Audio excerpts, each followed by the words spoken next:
They laughed when she missed the first target. They stopped laughing when she became the only one who could save their lives. Before we continue, drop a comment below telling us what city or country you're watching from. The rain hammered against the tin roof of the rural Montana farmhouse like 1,000 angry fists demanding entry. Inside, 17-year-old Sarah Chen sat at the kitchen table, her father's Purple Heart medal cold against her palm. The funeral had been 3 days ago. The house still smelled like casseroles from neighbors who didn't know what else to offer a girl who'd just lost everything. Her father, Sergeant First Class Marcus Chen, had been her entire world. A Green Beret who'd taught her to shoot tin cans off fence posts before she could ride a bike without training wheels. A man who'd shown her that strength wasn't about muscle, it was about heart. Now he was gone, and the only thing he'd left her was a promise she'd made to him on his deathbed. "Don't let them tell you what you can't do," he'd whispered through oxygen tubes and morphine haze. "Show them what a Chen can do." 1 year later, Sarah stood in formation at Fort Benning, Georgia, her boots polished to mirrors, her spine straight as the flagpole overhead. The U.S. Army Sniper School had accepted her application, but acceptance and respect were galaxies apart. Around her, 47 men shifted in the morning heat, stealing glances at the only woman in the class. Staff Sergeant Derek Morrison, the lead instructor, paced in front of them like a predator, sizing up prey. His eyes lingered on Sarah for a fraction too long. "Welcome to hell," he announced, his voice carrying across the range. 90% of you will fail. The weak will quit. The distracted will be removed. And some of you," he paused directly in front of Sarah, "never belonged here in the first place." Laughter rippled through the formation. Not loud, not obvious, but enough. Always enough. The first week was designed to break them. 20-mile rucks with 70-pound packs, crawling through mud under razor wire. Mathematical calculations under time pressure that would make most people's brains short-circuit. Sarah pushed through every challenge with her father's words echoing in her skull. But it was the shooting that mattered. That's what separated snipers from soldiers. On day 8, they were given their first real test. 500 yards, moderate wind, elevated position, standard target. Sarah settled into her position, feeling the weight of her M110 semi-automatic sniper system like an old friend. She controlled her breathing the way her father had taught her, letting her heart rate slow, letting the world narrow to nothing but the target and the tiny adjustments needed to compensate for wind, distance, and the rotation of the earth itself. She squeezed the trigger. The shot went wide by 3 inches. Behind her, someone snickered. "Guess Daddy didn't teach her everything," a voice muttered. Morrison's face remained neutral, but his eyes told a different story. Disappointment, maybe even satisfaction. That night, Sarah didn't sleep. She reviewed every element of that shot in her mind, analyzing what had gone wrong. The wind had shifted at the last microsecond. She'd seen it in the grass, but her adjustment had been a fraction too slow. It wouldn't happen again. Over the next 3 weeks, Sarah became invisible. While others bragged about their scores or formed alliances, she existed only in the space between trigger pulls. She studied ballistics manuals while others slept. She practiced breathing exercises during meal breaks. She ran calculations in her head while the rest of the class watched movies in the common area. Slowly, painfully, her scores climbed, but Morrison remained unimpressed.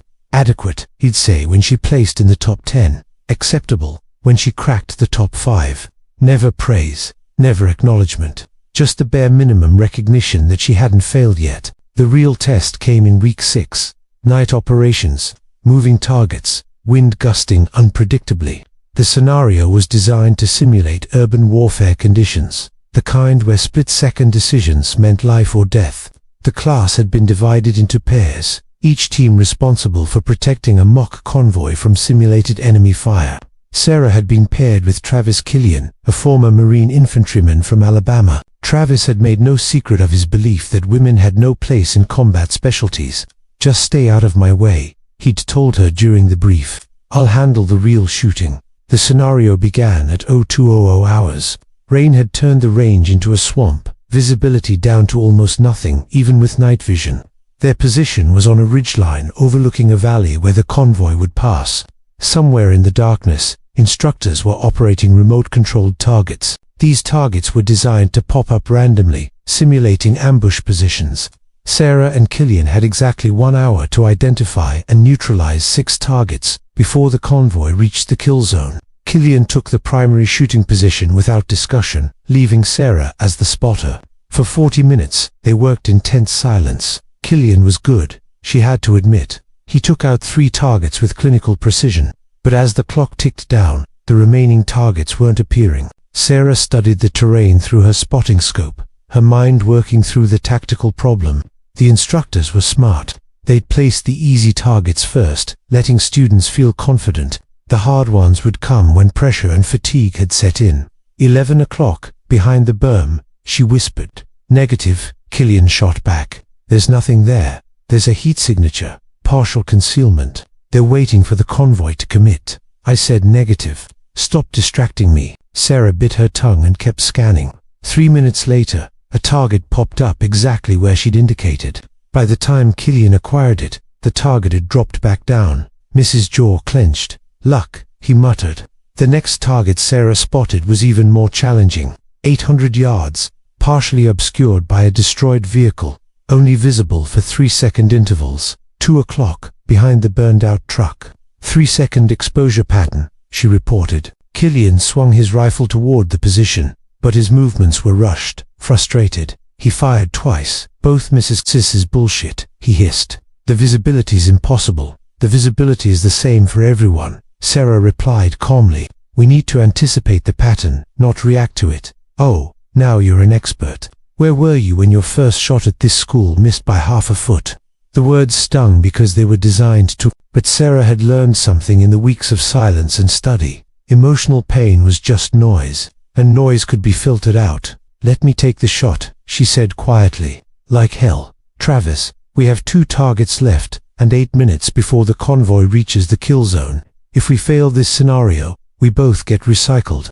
Let me take the shot." For a moment, she thought he'd refuse, out of pure stubbornness. But even his ego couldn't ignore the clock. He rolled away from the rifle with a curse, and Sarah slid into position. The rifle was still warm from Killian's shots. She adjusted the scope for her eye relief, checked the wind indicators, and began her breathing cycle. The world fell away.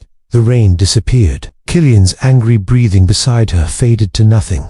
There was only the target zone and the mathematics of death. She watched the pattern. 3 seconds of exposure, 7 seconds concealed. The target was moving slightly during those 3 seconds, probably on a motorized track. She'd need to lead it, account for wind, account for the downward angle, account for her own heartbeat. The target popped up. Sarah didn't fire. She watched it disappear.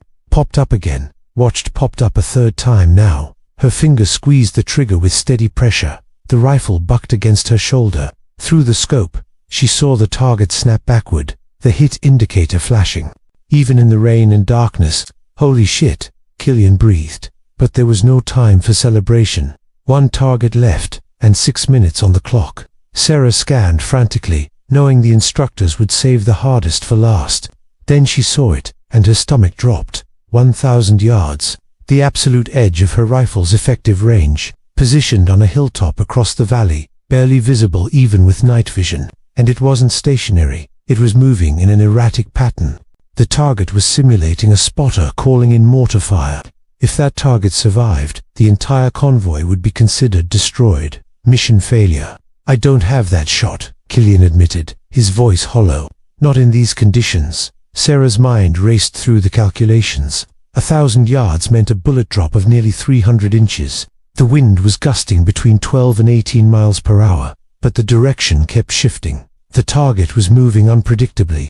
The rain was affecting visibility and potentially the bullet's trajectory. It was, by any reasonable standard, an impossible shot. Her father's voice echoed in her memory. "There's no such thing as an impossible shot, Sarah, just shots you're not ready for yet." She settled into position, her body molding to the rifle like they were parts of the same organism. She watched the target through her scope, studying its movement pattern. Erratic, yes, but erratic within parameters. It would move left, pause, move right, pause, return to center. The pauses were brief, maybe 2 seconds. That was her window, but she'd need to time it perfectly. Account for the wind at multiple distances as the bullet traveled, and compensate for the extreme bullet drop. She checked her calculations twice, then a 3rd time. 4 minutes left, 3 minutes. The convoy was approaching the kill zone. She could hear Morrison's voice crackling over the radio, warning them time was running short. 2 minutes. Sarah let her breathing slow until her heart beat only 50 times per minute. She felt the wind on her face, watched the grass indicators, listened to the rain's rhythm. She waited for the universe to align. The target moved left, paused. She began her trigger squeeze, letting the pressure build gradually, steadily. The target started to move right. The rifle fired. For almost 2 seconds, nothing happened. That's how long it took the bullet to travel 1,000 yards through rain and wind. Through rain and wind and the thick Georgia air. Sarah didn't breathe, didn't blink, just watched through her scope as the tiny projectile crossed an invisible line between life and death, between failure and vindication. The target exploded. The hit indicator blazed like a beacon, and then silence. Even the rain seemed to pause. Killian stared at her, his mouth slightly open. "That's not possible," he whispered. "You just made a shot. That's not possible." Sarah saved her weapon and stood, mud covering her uniform, rain streaming down her face. "Apparently it is," she replied. The radio crackled, Morrison's voice, and for the first time since she'd arrived at Fort Benning, it carried something other than disdain. "Chen, Killian, return to base for debrief." Chen, a pause. "Hell of a shot." The debrief was held in Morrison's office. The entire instructor staff was there, along with the school's commanding officer, Colonel Patricia Hayes. Sarah stood at attention while they reviewed the recorded footage of her shot. The room was silent, except for the playback, showing the impossible angle, the conditions, the distance. When it finished, Colonel Hayes turned to Sarah. "Specialist Chen, in 20 years of running this program, I've seen maybe 3 shots of that caliber. 2 of them were in perfect conditions. Yours was in some of the worst conditions we've ever tested in." She paused. "Why did you wait so long to take it?" Sarah considered the question carefully. "I needed to be sure, ma'am. A sniper's job isn't to take shots, it's to take the right shots, at the right time. My father taught me that certainty matters more than speed." Morrison stepped forward, and something in his expression had changed. The hardness was still there, but it was tempered now. Tempered now with something that might have been respect. "I owe you an apology, Chen. I assumed you were here because of politics, or quota filling, or some social experiment. I was wrong." Sarah met his eyes. "With respect, Staff Sergeant, I don't need your apology. I needed your doubt. It made me better." The words hung in the air.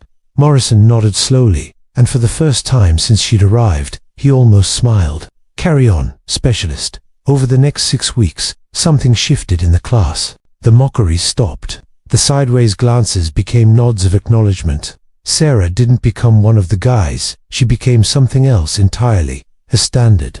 When students struggled with wind calculations, instructors told them to ask Chen. When someone doubted a difficult shot was possible, they were reminded of the night on the ridgeline.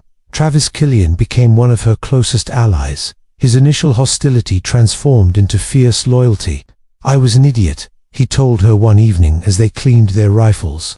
"I thought strength was about testosterone and attitude, but you showed me it's about discipline and heart. My sister's joining the army next year. I'm going to tell her about you." Graduation day arrived with a kind of crisp autumn clarity that made everything feel significant.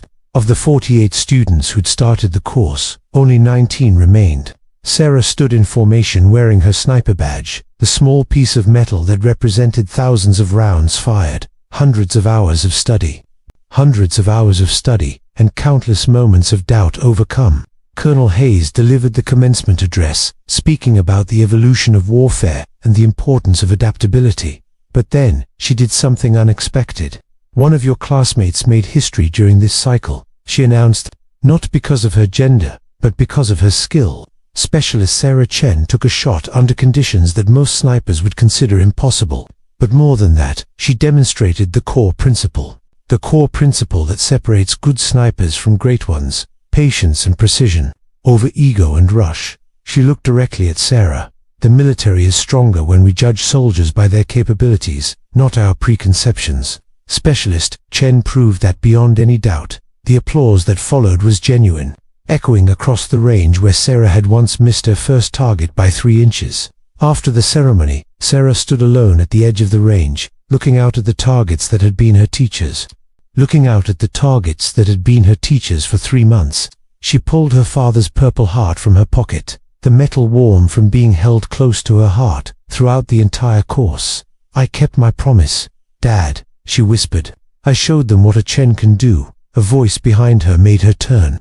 Morrison approached. His usual stern expression softened slightly. "Your father would be proud," he said simply. "Did you know him, Staff Sergeant?" "I knew of him. Green Berets talk." Green Berets talk. Marcus Chen was a legend in certain circles. They said he could shoot a cigarette out of someone's mouth at 400 yards. He paused. They also said he was training his daughter to be better than him. I didn't believe it until now. Sarah felt tears threatening but held them back. "He was the best teacher I ever had." "Then I hope I was the second best," Morrison replied, "even if I was an ass about it for most of the course." This time, Sarah did smile. "Sometimes we need the hard teachers, Staff Sergeant. Sometimes we need the hard teachers, Staff Sergeant. They're the ones who make us prove it to ourselves." 6 months later, Sarah deployed to Afghanistan with the 75th Ranger Regiment as an attached sniper. The mountains reminded her of Montana, though the stakes were infinitely higher. Her reputation had preceded her, the woman who'd made the impossible shot. Some of the Rangers were skeptical until the first real mission. They were pinned down in a valley, taking fire from a fortified position 800 yards uphill. The enemy machine gunner had perfect cover and superior position. They'd been stuck for 40 minutes, casualties mounting. Sarah studied the situation through her scope, watching the pattern of fire, calculating angles. There was a gap, she realized. A tiny window of opportunity every time the gunner repositioned to reload. Less than 2 seconds. 1 shot, maybe 2. She waited, watched, breathed. When the moment came, her trigger squeeze was as natural as breathing. The machine gun went silent. The Rangers advanced. After the mission, a grizzled master sergeant approached her. "I didn't want a woman on my team," he admitted. "Thought you'd be a liability we'd have to protect. But you saved 6 lives today. Maybe more." He extended his hand. "Thank you." Sarah shook it, remembering all the doubters, all the voices that had told her she didn't belong. "That's what teammates do, Master Sergeant. We save each other." That night, under a sky so full of stars it looked like someone had spilled diamonds across black velvet, Sarah wrote a letter she'd never send. "Dear Dad, I understand now why you pushed me so hard. Why you made me take the shots even when I was tired, even when I wanted to quit. You knew that someday, somewhere, someone's life would depend on my ability to stay calm under pressure. Today, that day came. I made the shot. I saved my team. And in that moment, I felt you with me, guiding my hand the way you did when I was 7 years old and learning to hold a rifle for the first time. They don't mock me anymore. They don't mock me anymore. They trust me. And that's worth more than all the praise in the world. I hope wherever you are, you're proud. I'm living the promise I made you. Every single day. Your daughter, Sarah." Years would pass. Sarah would take countless shots, some easy, some impossible. She'd train the next generation of snipers, including 17 women who followed the path she'd cleared. She'd rise through the ranks, earning respect, not through speeches or politics, but through consistent excellence and unshakable integrity. But she never forgot that rainy night in Georgia when she proved to herself and everyone watching that an impossible shot was just a shot that required perfect preparation, absolute focus, and the courage to squeeze the trigger when doubt screamed at you to hesitate. The military changed because of soldiers like Sarah, not overnight, not without resistance, but gradually, inevitably. The old prejudices gave way to simple truth. Capability matters, character matters, courage matters, courage matters. Everything else is just noise. And in the end, that's what her father had tried to teach her all along. Not that she needed to prove she was as good as men, but that she needed to prove she was as good as she could possibly be. The rest would take care of itself. If you believe that courage has no gender, that skill speaks louder than prejudice, and that the right shot at the right time can change everything, comment on or below. And remember, the hardest shot isn't the one at the longest distance. It's the one you take despite everyone telling you it's impossible.